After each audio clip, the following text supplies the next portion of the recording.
United state Iran को युद्ध की ओर जाना है कि बुद्ध की ओर।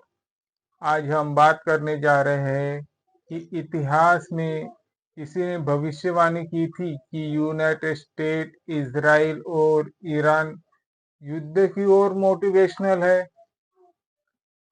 ये युद्ध यानी आज की स्थिति नहीं है। यूनाइटेड स्टेट्स के साथ जो युद्ध की स्थिति है, फिर चाहे कोल्ड वॉर भी क्यों ना हो, 1953 में ईरान, 1954 में गौटेमाला, 1963 में साउथ वियतनाम, 1963 में, 1973 में चिले, 1989 में पनामा, 2001 में अफगानिस्तान और 2003 में इराक। ये ऐसी युद्ध की स्थितियां चलती आ रही है यूनाइटेड स्टेट के साथ। तो इस पे यूनाइटेड स्टेट और अन्य देश, इसमें क्या सार्वभौमता बची हुई है। यूनाइटेड स्टेट ने ईरान के ऊपर अटैक किया, इजराइल ने किया, ईरान ने भी अटैक्स किया। अभी खर इसलैंड भी चर्चे में है, वहां पर भी लोग रह रहे हैं। ईरान ने भी अरब देशों के ऊपर अटैक किया, जहाँ पे उनके यूनाइटेड स्टेट या इजराइल के जो सैन्य अभ्यास है उन पे।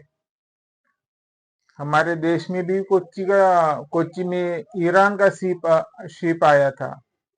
अगर इजराइल ने, यूनाइटेड स्टेट ने हमारे कोच्चि पर अटैक किया रहता तो भारत ने क्या किया रहता? चुप रहा रहता तो लोगों ने बहुत सवाल उठाए रहते। अटैक किया रहता तो वापस वैसी रिस्पॉन्स हमें मिला रहता। तो इस पर इंटरनेशनल लॉ का फुल वायलेशन है। मैं तो कुछ अरब देशों का जैसे शुक्रिया मानना चाहूंगा कि ईरान ने उनके देशों के टेरिटोरियल के अंदर अटैक किए, जो यूनाइटेड स्टेट के सैन्य अभ्यास हो या इजराइल के हो, तो उन्होंने स्थितियां कम की है। नहीं तो अगर किसी अन्य देश पे करते तो हम एग्जाम्पल ले लेते, भारत पर ही करते तो भारत चुप थोड़ी ना बैठने वाला रहता था। तो लोग शांति से, इसे कहते हैं मिडल वे, सूझबूझ की देन। पर यूनाइटेड नेशन चार्टर है, उसका आर्टिकल 2A या 1 कहे, फुल वायलेशन है उसका, जो ईरान इजराइल कर रहा है। और कुछ ईरान भी हो जो युद्ध की स्थितियां बनी हुई है। वो चार्टर एक्ट ये कहता है यूनाइटेड नेशन की सभी राज्य बराबर है, सभी देशों में सभी राज्य बराबर है, सभी लोग, सभी देश की आबादी सही है। ये सॉवरेनिटी है उस देश की, कोई किसी के ऊपर हमला नहीं कर सकता है। भारत पर भी अंग्रेजों ने, बहुत से छोटे मोटे बाहरी व्यापारियों ने गुलामी का स्तर लगाया, अपनाया, पर आखिर क्या हुआ?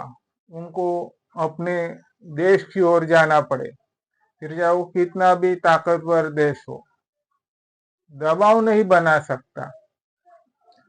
तो खर्क इसलैंड है, वहां पर गतिविधियां चालू है।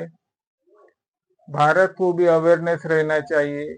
इस दौर में तो भारत ने मिडल वे की तरफ जाना चाहिए, मोटिवेशनल की तरफ जाना चाहिए और भविष्यवाणी की ओर देखना चाहिए, ताकि अभी का जो निर्णय रहे आगे की भविष्यवाणी निकले। जैसी बुद्ध करते थे, युद्ध को पीसफुल कर देते थे। तो हमारा देश बुद्ध का देन है, बुद्ध के नाम से जाना जाता है। तो हमारे भारत ने ईरान और इजराइल, यूनाइटेड स्टेट के मिडल में खड़े रहकर इस युद्ध की स्थिति को हल कर लेना चाहिए। नहीं हल तो प्रयास तो भी करना चाहिए, ताकि ये देश कहता है कि देशों में, जगहों में युद्ध नहीं, बुद्ध चाहिए। और आप बुद्ध की ओर जाओगे तो सही रास्ते पे जाओगे, क्योंकि हर इसमें बदले की भावना पनप रही है। इंसान है, कम्युनिज्म होता है, डिबेटिज्म होती है, एजिटेशनिज्म होती है, पर ये नहीं हम बदले की भावना रखें। वाद विवाद होना चाहिए, टकराव होना चाहिए, पर उस टकराव में जो अच्छी चीजें है उसे ऊपर उठना चाहिए। अगर आपको हमारा वीडियोस अच्छा लगता है तो हम रिक्वेस्ट करते हैं हमारे चैनल को लाइक शेयर सब्सक्राइब जरूर करें। मैं राहुल वरघट।